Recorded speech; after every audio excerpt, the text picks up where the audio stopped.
Morning, everyone. Welcome to the second day of the Music Industry Summit, Year 6. I'm Alex Malcolm. I graduated in 2018. I currently work for Warner Music Group as a manager of Global Sync. This is our gaming and music licensing panel, so I have two of my favorite clients, no bias, and also friends, Deborah Mannis-Gardner and Angela Ramos. So if I can get a round of applause for both of them, thank you very much. I just want to start off, both of you guys, just kind of give, we'll start with Deborah, give a brief introduction of kind of where you are now and your journey of how you got to where you are now. Oh, okay. Yeah. I'm Deborah Mannis-Gardner. I have my own company called DMG Clearances. I am a female-based company. We just brought on male employees just in the last couple of years. We have 13 people working at DMG. I've been around since 1996, but I've been doing sample clearances since 1990. That was my specialty. A genre of music we were told was not going to last, that it was a phase and it was based on theft. We have proven everyone wrong, but that led into the foray of doing clearances for film, television, and video games, and that's actually when I started with Grand Theft Auto, San Andreas for Rockstar Games. And since then, I'm still doing all their games. I work with other gaming companies, and I specialize in sample clearances. Hey y'all, I'm Angela Ramos. I am currently a manager of Global Sync over at Meta. My day-to-day right now is handling some of the music licensing for our VR video games. Meta owns kind of like this like a VR department, more or less, called Reality Labs. And through Reality Labs, there's a few different studios that are producing some of the top games in VR right now. And so I handle the clearances for that. But prior to that, I've had a sync background for a few years. I would say I'm more like pretty still early on in the career, but I graduated in like 2017 from a small Jersey school. And yeah, handling sync for both VR games and a lot of other marketing stuff. Shout out to my Monmouth folks. I heard y'all's giggles. Super niche. Yeah, but super stoked to be here, Alex. Thanks. Of course. I know, Deborah, you said you have worked in some TV and film, but I'm just curious if you have any. Okay, we'll just talk about music and game licensing in general and the music clearance process and how that differs from the TV and film world. There's a lot of differences, but on the bare surface. I mean, that's a great question and conversation that I like to have with people. So when you're clearing songs for film and television, the rights that you're usually getting is all media worldwide in perpetuity, or all media excluding theatrical worldwide perpetuity. Video games pretty much is the same, theatrical, but it's based really locked to a platform. So then we look at what the fees are in film and television. And so, again, it's based on the running time, as you know, the budget of the film and project and what have you. And so a song used in a movie, like Spinning Gold that I had done, you know, those songs range between $25,000 and $60,000. And that song is in that film forever. When we're dealing with video games, those fees are a lot lower. There's two types of games. There are video games where the music is locked to the scene, or it's a music-based game, and those rates usually include a royalty and a different fee structure than, say, like Grand Theft Auto, which is a one-time flat fee. The argument everyone has when you're reading articles is that why are the fees so low in video games if video games are making so much more money than films? And I always like to argue back, as I like to argue with people, that the use in films is a much greater use. They are living on these platforms. They're seen over and over and over again.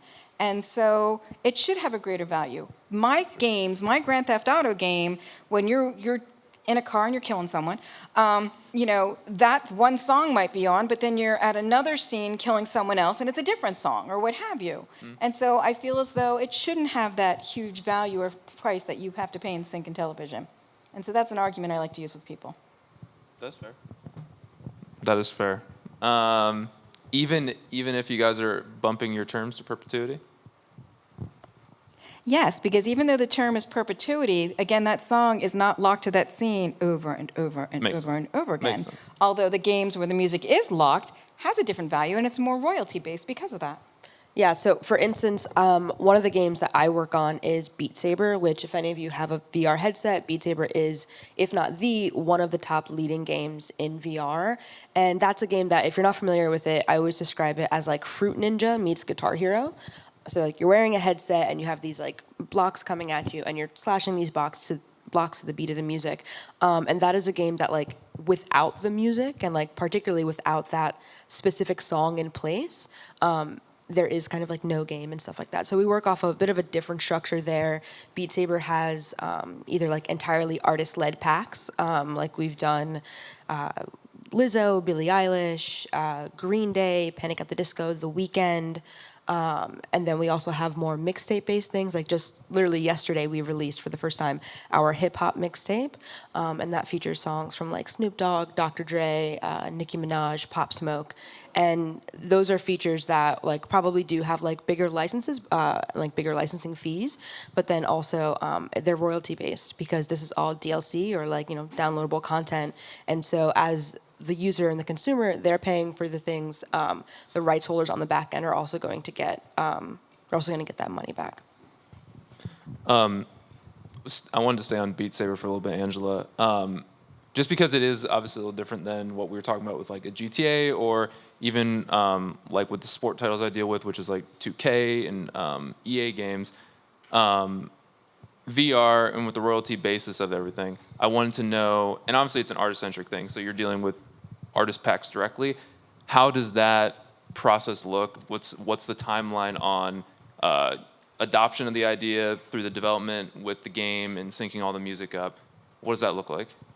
Yeah, so for Beat Saber specifically, we work with a studio that's based out of Prague. They're called Beat Games, and they're really great. They have a really super dedicated music team who they themselves, because Beat Games was acquired by Meta back in 2019.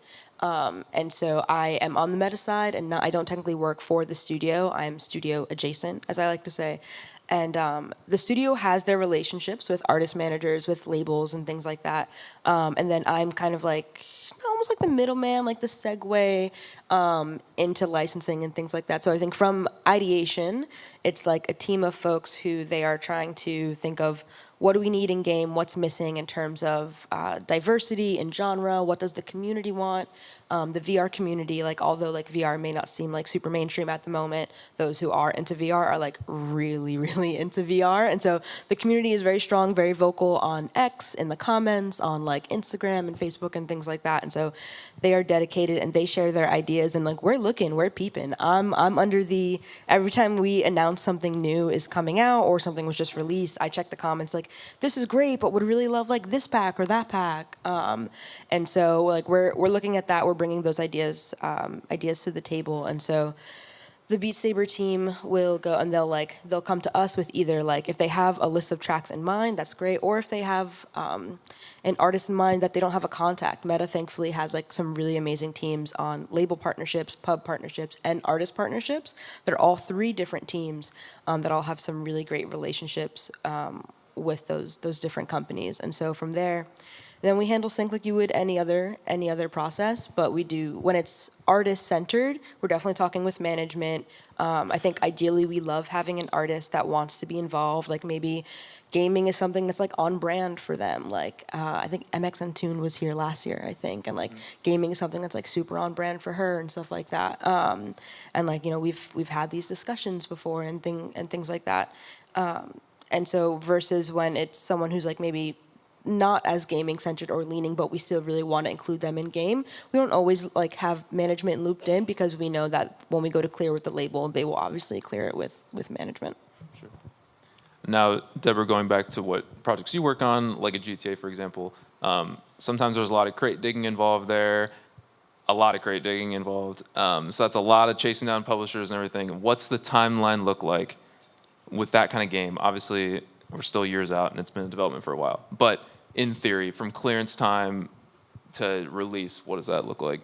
There is no real timeline because when we're working on Grand Theft Auto, every generation of it, I'm working on it for a couple years because, we're clearing thousands of titles. Sure.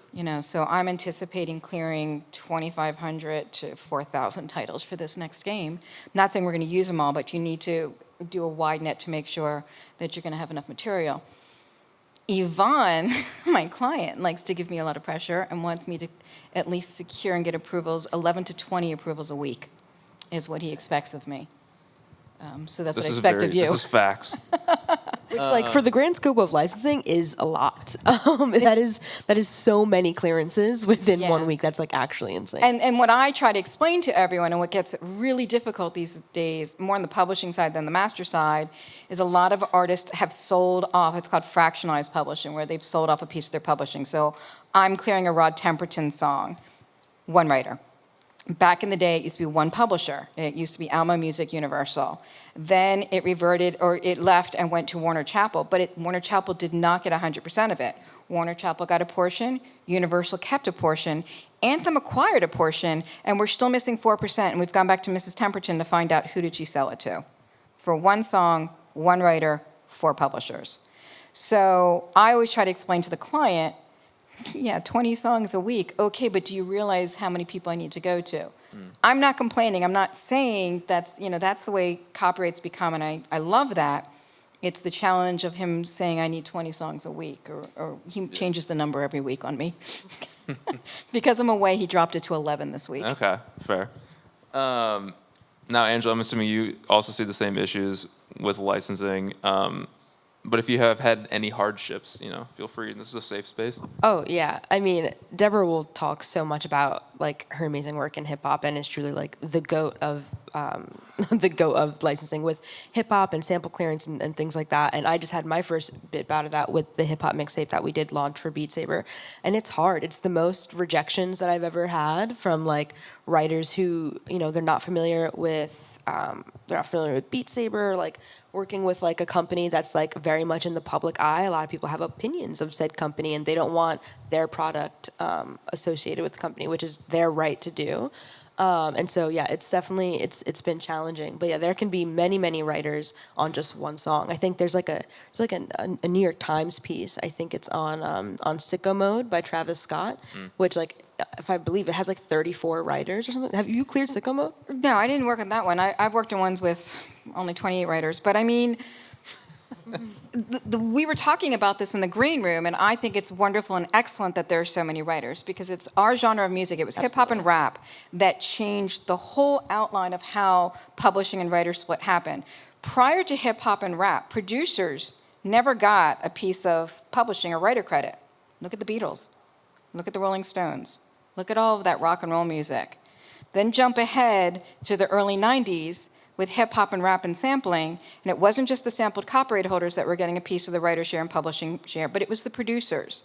Now let's jump ahead to 2024, and what's exciting is that my clients show respect to the engineers. I might give 1% to an engineer instead of him getting that one flat fee or an hourly rate, or giving it to the backup singers that, with Beyonce, who might have been helping with some of the lyrical changes, and giving them a piece. So we were talking about this, so I say to people, don't complain that you have a lot of people to go to. Be happy that people are finally getting compensated for their involvement in creating a piece. I've been doing this since 1990. I have worked on over 100,000 albums. I do not have the right to vote with NARIS as part of the Academy. I have no right to vote. I have no say on who should win and not win. And look at all the work that I've done. It's crazy. It's crazy. But what's exciting for me right now is I look at the fact that all these people are now getting compensated. And then what you were saying about the denials, because people don't sometimes want to be involved with Meta or what have you. I have to deal with that with Grand Theft Auto. It's too violent. It's this, it's that. And those are conversations I have to try to get over that obstacle, because it's not just about violence anymore. I mean, Grand Theft Auto has really changed and evolved into something more.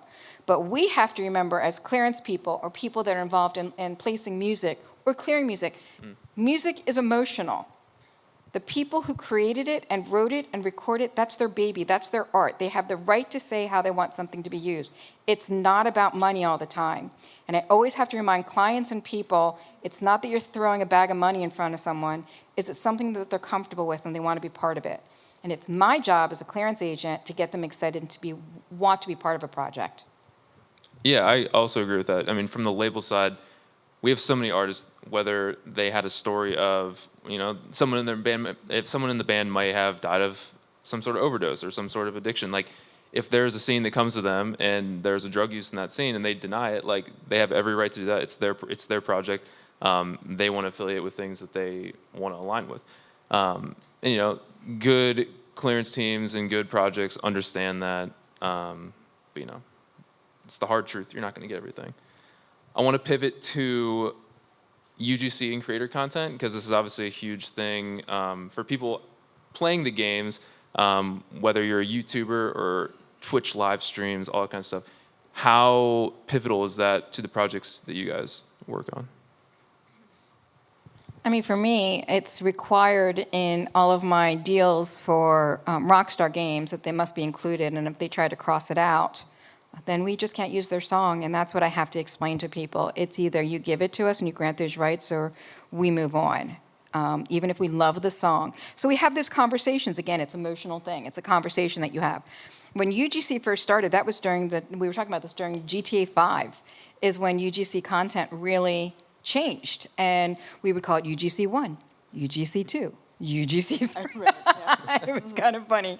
Now I kind of I said this earlier, like UGC is just something I take for granted. It's something that we need to include in any game that I work on, whether it's for Rockstar or for Turtle Studios or what have you.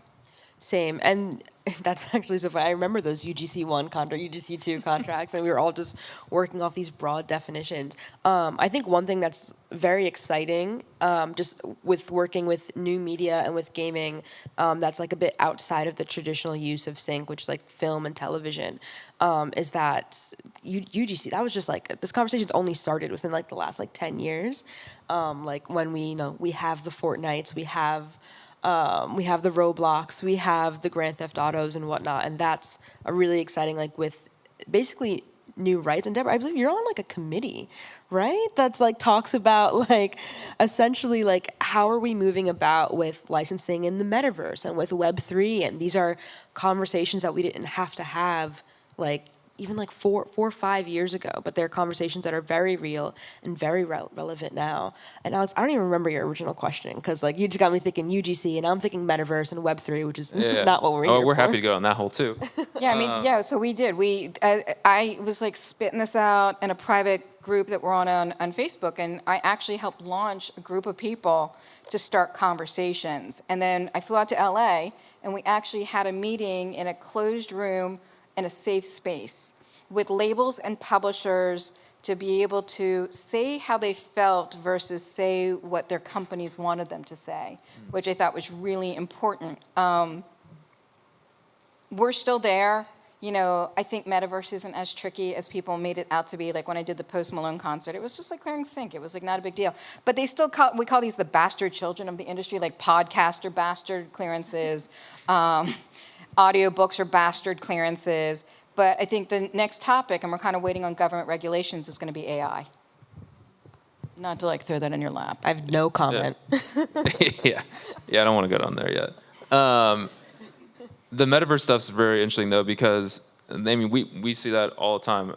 Fortnite is one of the biggest clients that I have to deal with on a day-to-day basis, and just the way they operate is, I'm assuming how a lot of gaming companies are gonna kind of go down the same rabbit hole of they make one game and they just want to eat up all the users' time in that one conglomerate space. They kind of have openly told me that, but it's also just very evident with the launch of Fortnite Festival, doing all the music use there, and so forth. And I don't know if Rockstar is going into that.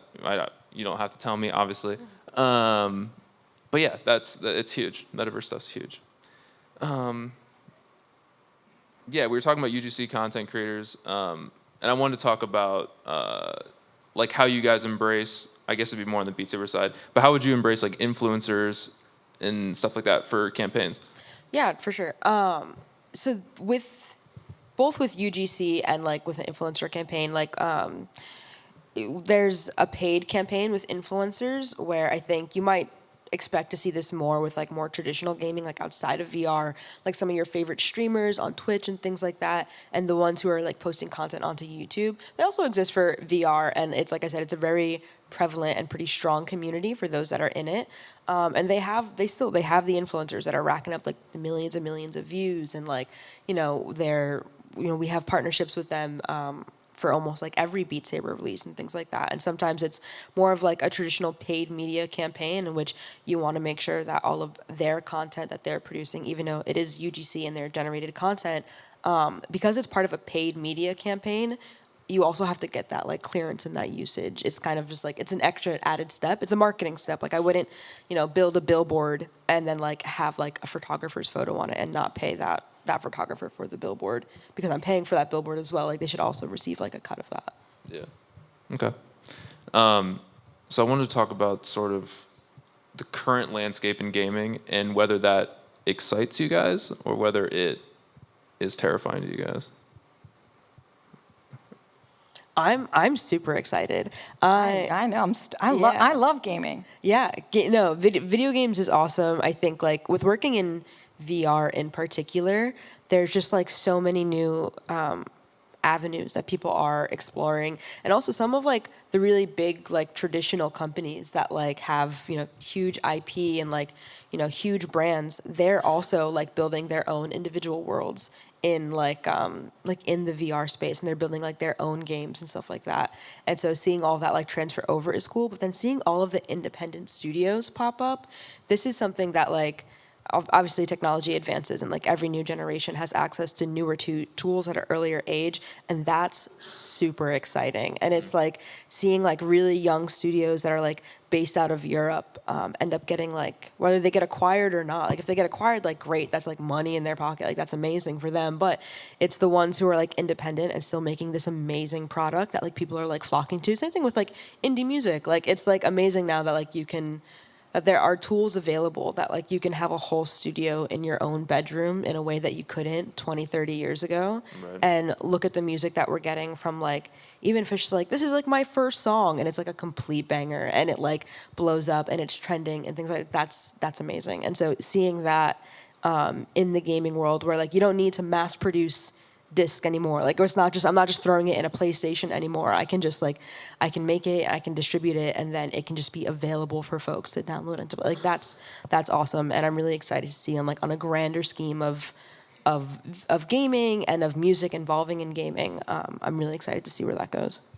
And GTA is not a virtual game, but we have so many amazing worlds, and we're working on some really cool stuff for our next release. So if you ever say something to the Rockstar Games, like, what about, the metaverse or VR? And they're like, we were there before everyone else, So it's very exciting. And you're right about with the music industry and the fact that people do not need the studios or the heavy equipment to create good music. I think what's also fun about games, and I guess I enjoy this with the GTA crew, is we don't need something that's top on the charts or been used in other games. Actually, we don't like anything that's been used in another game. We're not going to use it.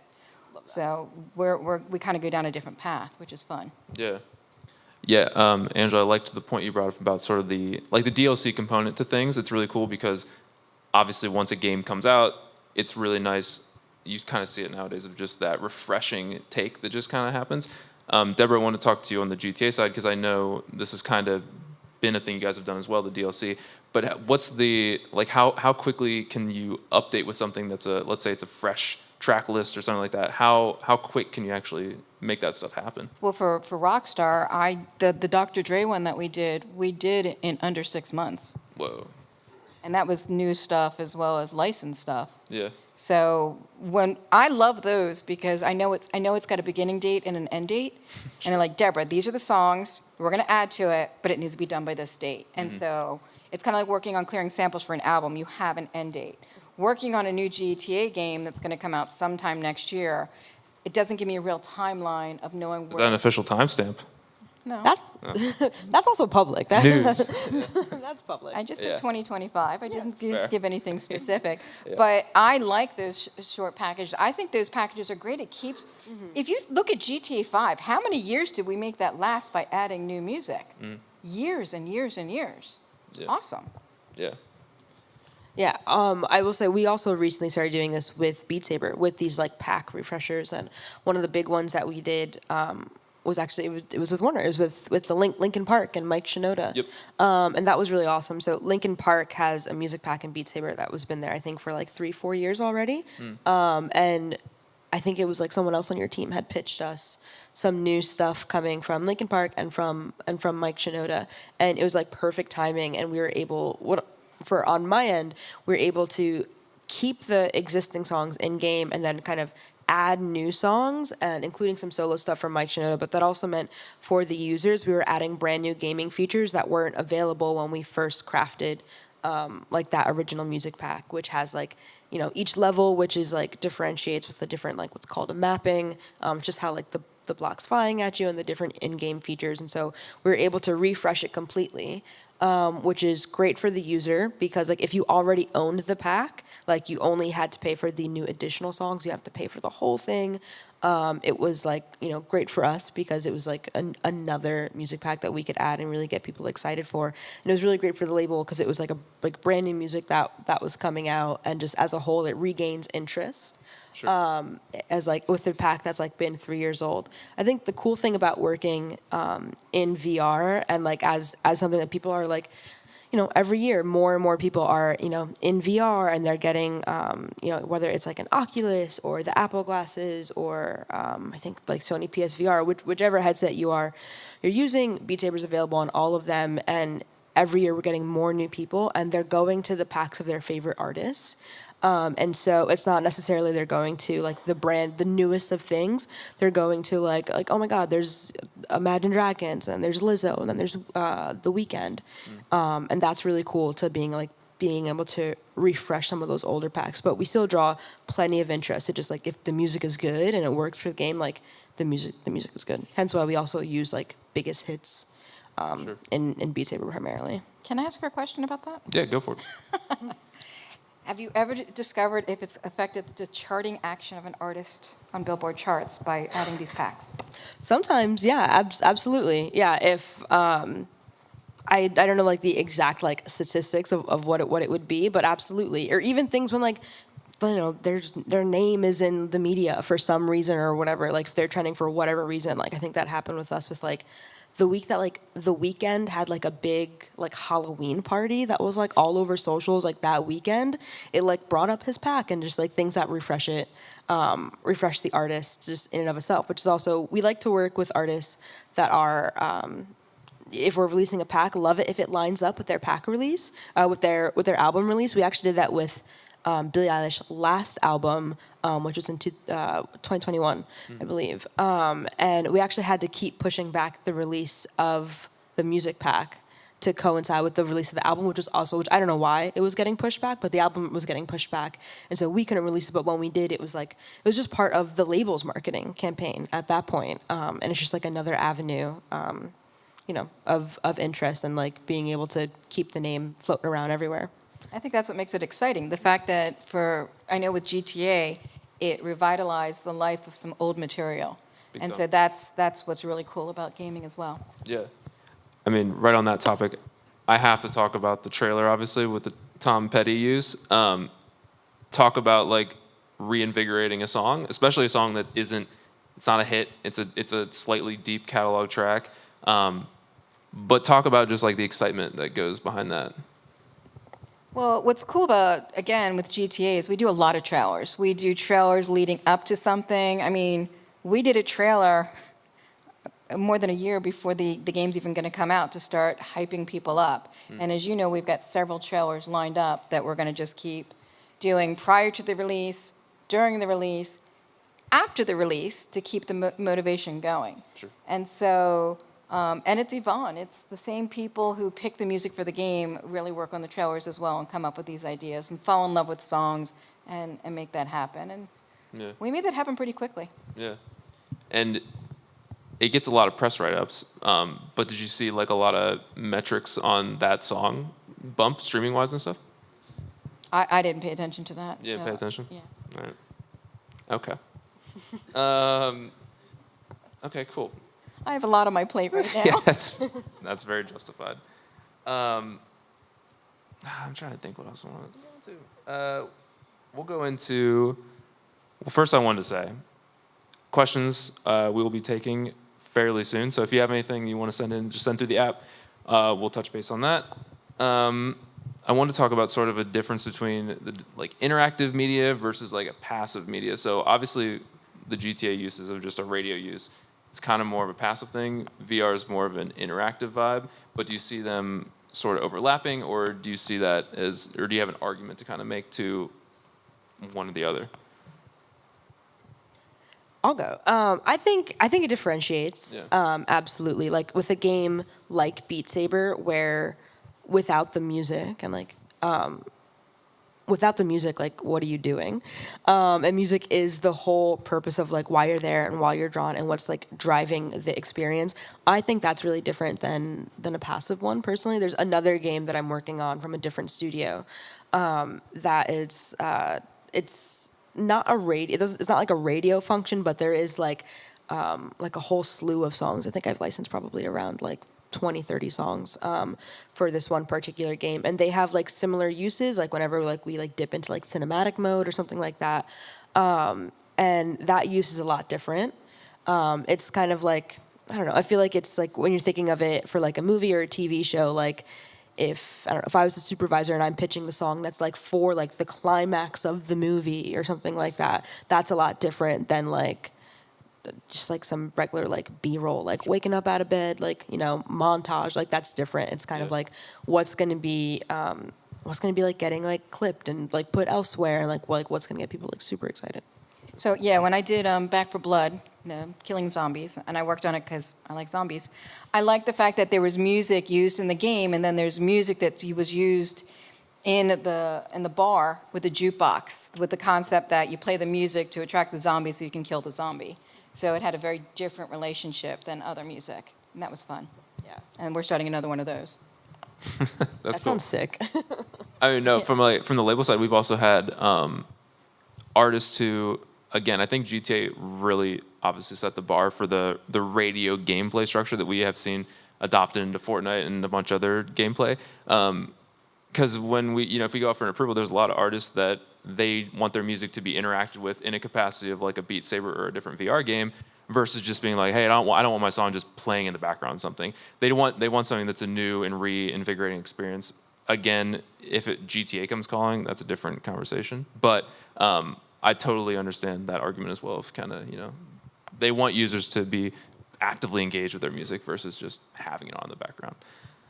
All right, so I want to move into the final kind of section, which is always advice to students. I was in this seat at one time, so always having these kind of panels was gold to me.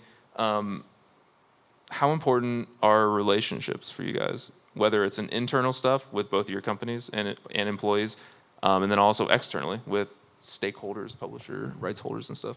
So for me, I own my own business.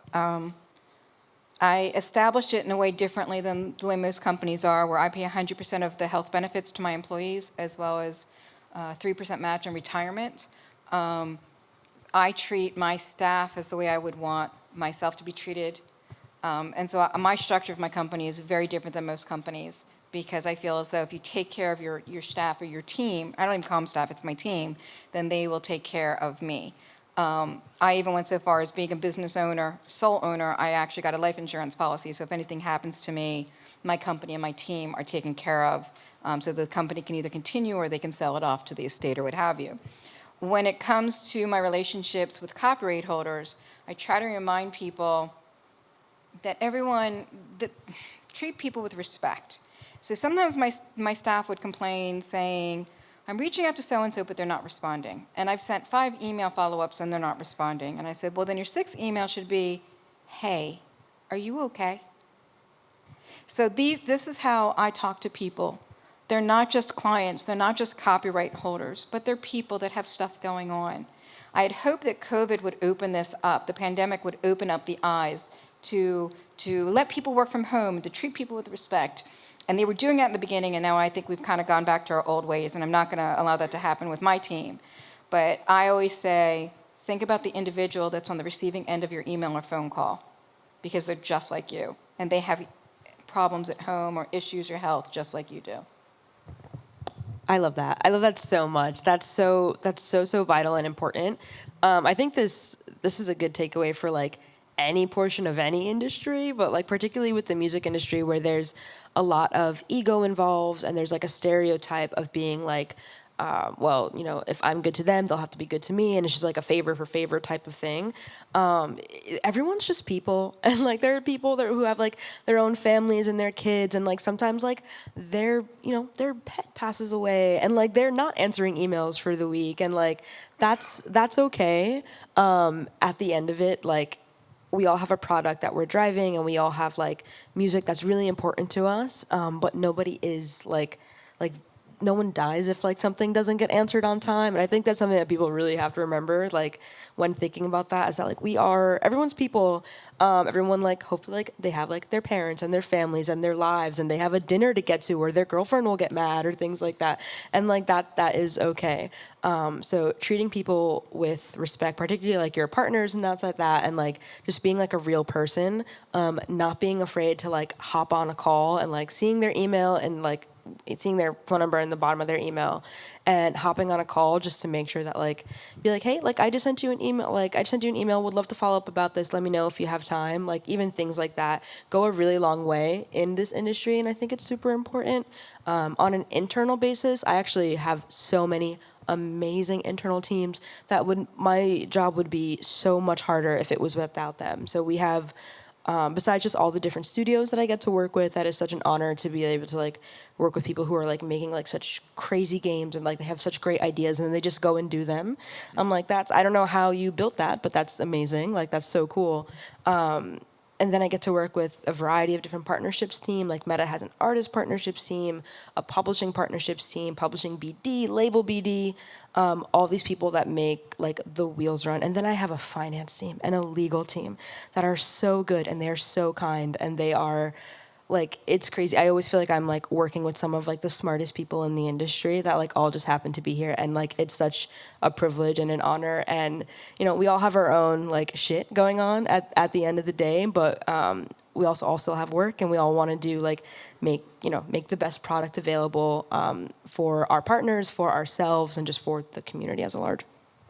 Awesome. And I think it's hard, since the pandemic, that line has been crossed where I know I get a lot of phone calls late at night and on weekends. And I try, my clients do that to me, but I try never to do that to the copyright holders. So that boundary line has disappeared, and so we also have to respect that with people. But that's more in the hip hop sampling kind of world than gaming. I feel like you absolutely work on like in terms of releases. I think like I'm leading up with releases. Like I'm having like typically like for non-gaming stuff, the shortest release I'll get is like at least a week. Or like at least a business week. Like I find out Monday it's going live on Friday, and like I do a lot of stuff for Instagram and like some other marketing stuff, and we also have a slew of VR concerts that are also available. I don't think they're exclusive to Oculus, but VR concerts as well. But typically I have more of a heads up. But yeah, weekends are a big no for me, or big for me personally. I'm like my work phone is not on me. Like I will see this like maybe Sunday night as I like prep for the week ahead. But I think and I don't know if it was the pandemic, because I also joined Meta during the pandemic, and like I do work remotely, which I'm very grateful to be able to do. And it is because I can actually do my job anywhere, and I can like fly to go and meet partners if the job calls for it, just because I want to have a conversation in person. But really, like I'm able to do my work anywhere, which is fantastic. That's great.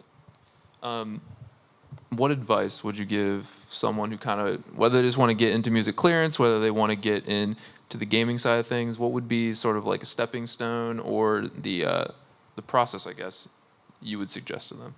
I mean, we at DMG, we have an internship program. And again, because when I started my company in 1996, it was before the cloud was big, it was cloud-based. So everyone worked out of their homes. It was, again, a female-driven, being able to work from home, to take care of your pets or your animals or what have you, or children, rather. Pets, same thing. So we actually, we did create an internship program. I'm not throwing it out there right now because I am fully staffed with interns right now. But if you have something for a later time, you can email me, and we can get you into the process of when we do have openings. But my interns have all been successful. My first intern is actually now at Google, but prior to that, she has worked for Viacom, ESPN, Comcast, the whole nine yards. So internships, I think, are really important to get a taste. You know, as a clearance company, my interns get to experience with sample clearances and sync clearances to see which one they would prefer. And we've had interns from Drexel, NYU, University of Delaware, Widener Law, what have you. So I say it's very important to make sure that you get a taste of it to make sure what you want. As a clearance agent, I am not important. I am not in the spotlight. If you're looking for the spotlight, clearances is not the place to go. I might look like it because I happen to have a publicist because of the stuff I've worked on, but I think I would rather sit at my desk, be behind the computer, and get deals done than to be out there in a studio or hanging. You know, when my clients call me, want to hang out with me, I'm like, you're my client. I'm not going to have dinner with DJ Khaled. I have nothing really to say to him, you know, unless it's a sample clearance kind of thing. And he knows that, and we respect that.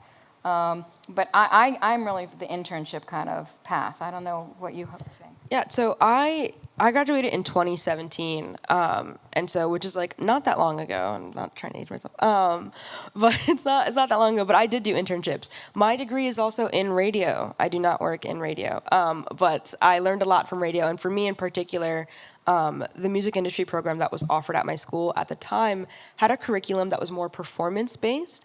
And for me, I know a few chords, and I can't sing for shit.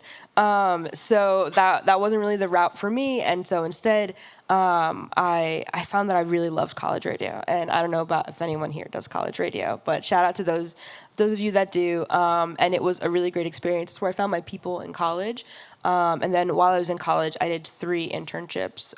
One was with a local music venue, because I thought maybe I want to get into production, and then I didn't. And then another one was with the TED Talks that was like local to my area, and that was more of like a media management stuff. And I was like, okay. And then another one was with Atlantic Records, doing radio promo. And I don't do any of those things now. But they were all really great, and they're all stepping stones that kind of led me to my first job out of undergrad, which started the day after graduation.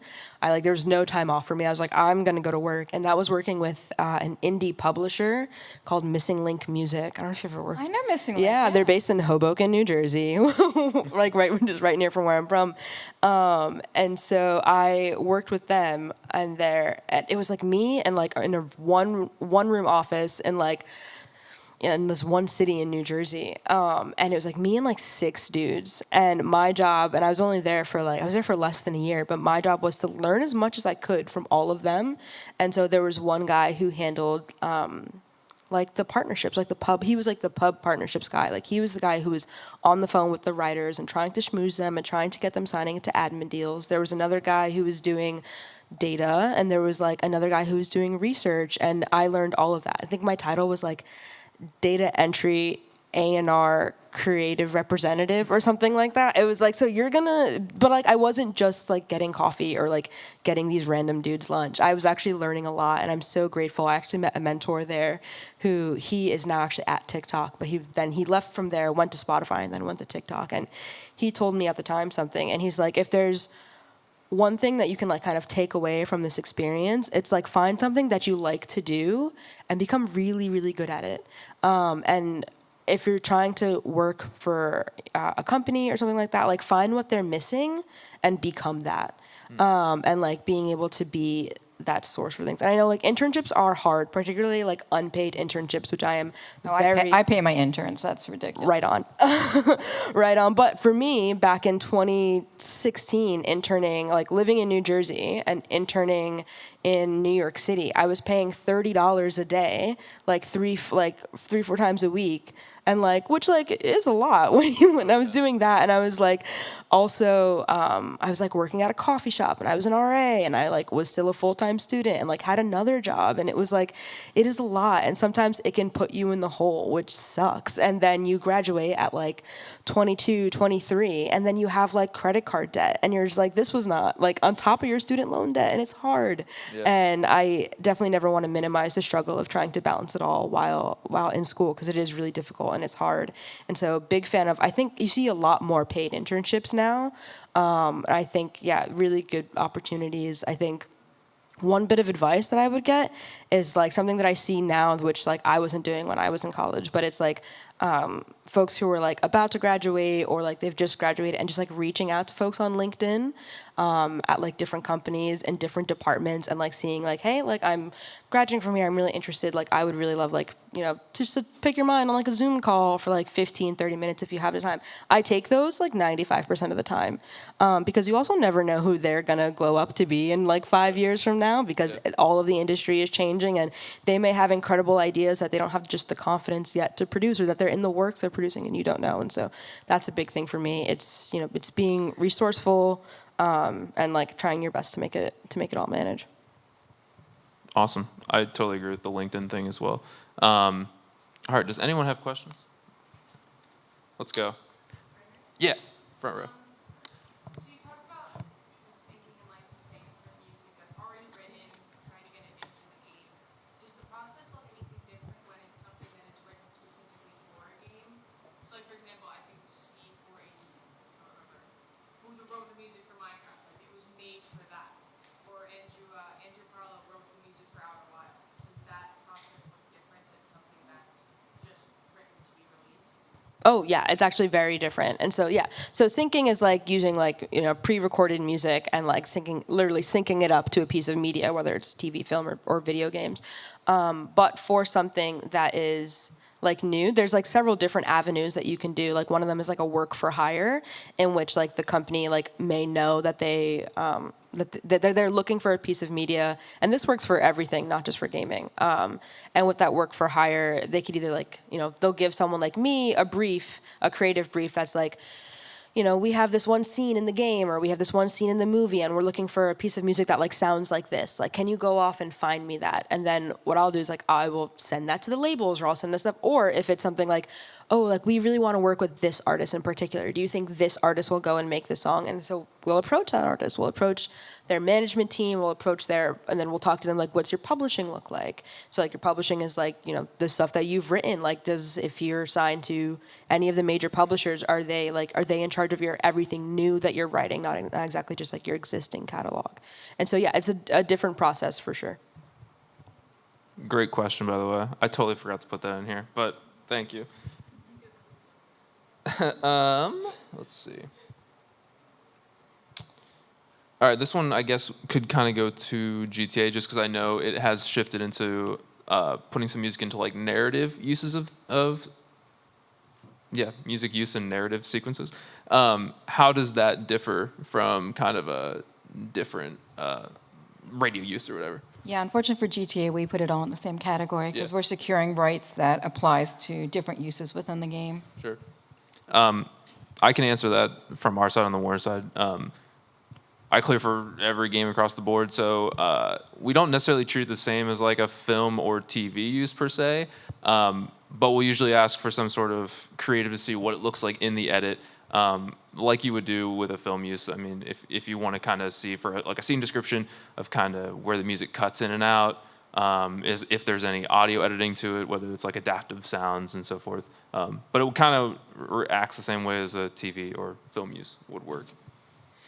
There's a lot of questions on here about like YouTube and Twitch affecting the license that goes into place. Do you guys have any, like, has that been an issue for you guys in terms of getting something across the line?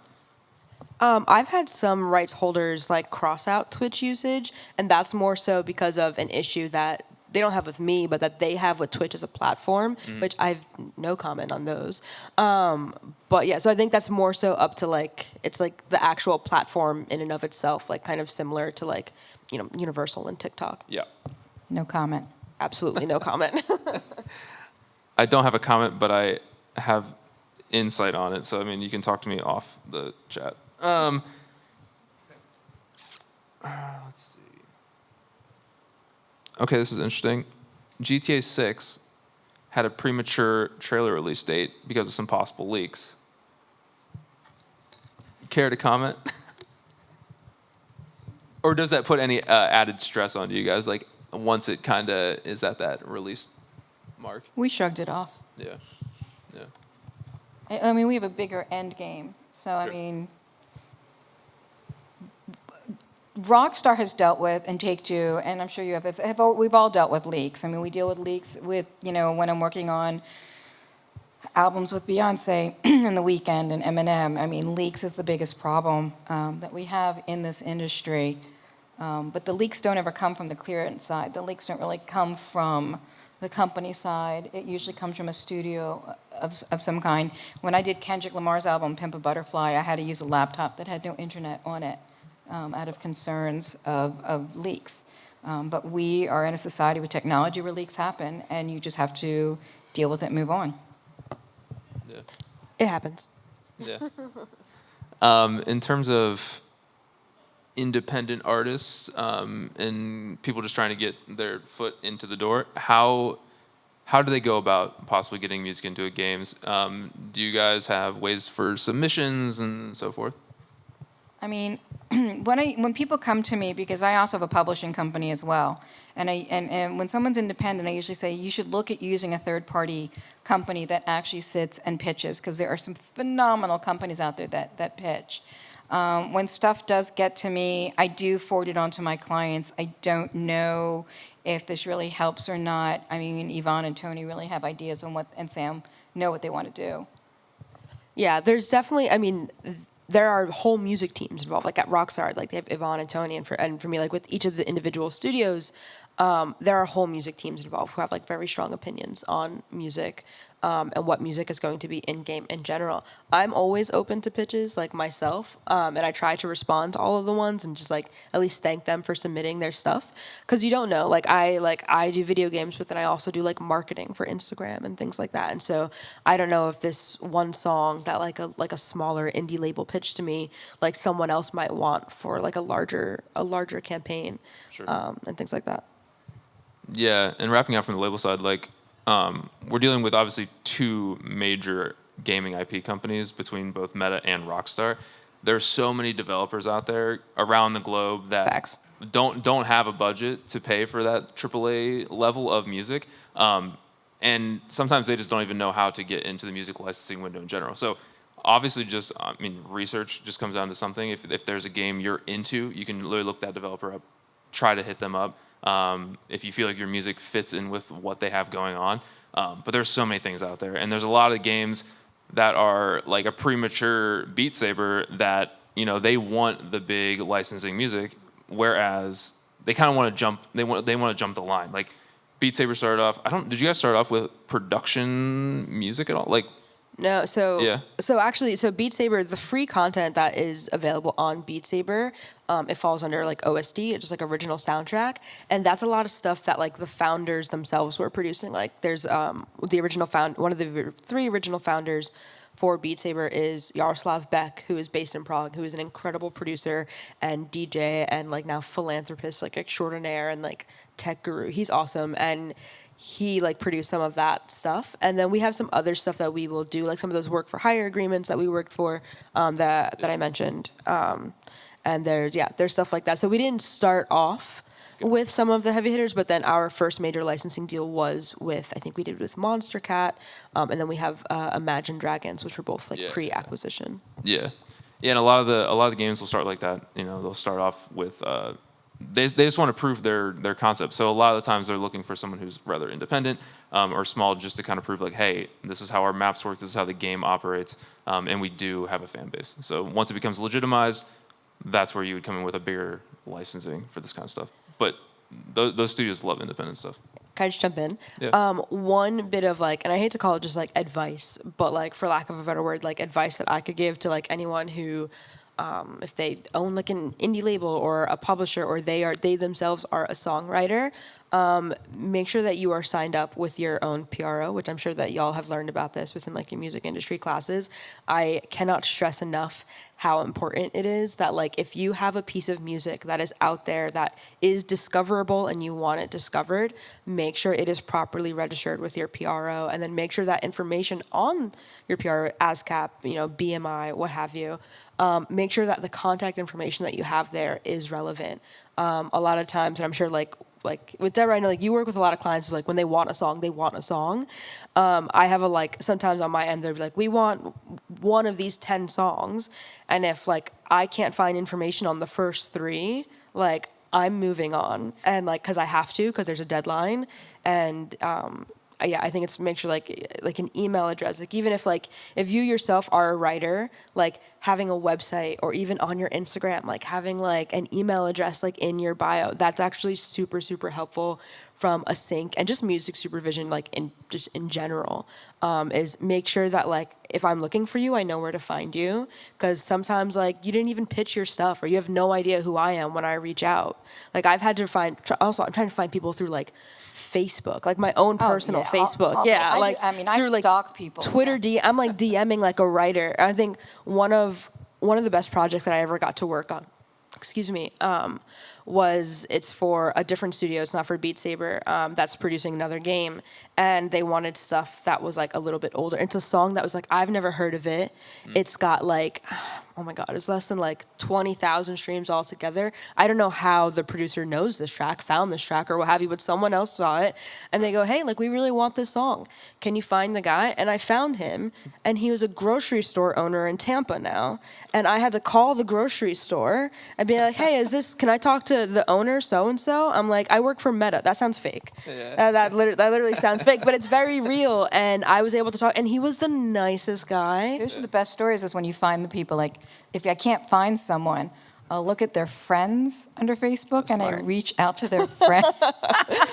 Literally. And like it seems like almost like fishing. Like, It what do is, you mean but a song I wrote 30 years ago is getting picked up for a video game? Yeah, Like, so I deal with, and especially with the sample clearance I do, so I'm always going after these really obscure things. Fortunately, I can say, Google me, and they'll know that I'm legit. But so sometimes try the friends on Facebook. that is very good advice, actually. But also, I like, mean, I've even back in the early days, I was looking for an estate, and this was back when people had to pay to take care of gravestones at graveyards, and so I called the cemetery to find out who was maintaining the gravesite to find the family.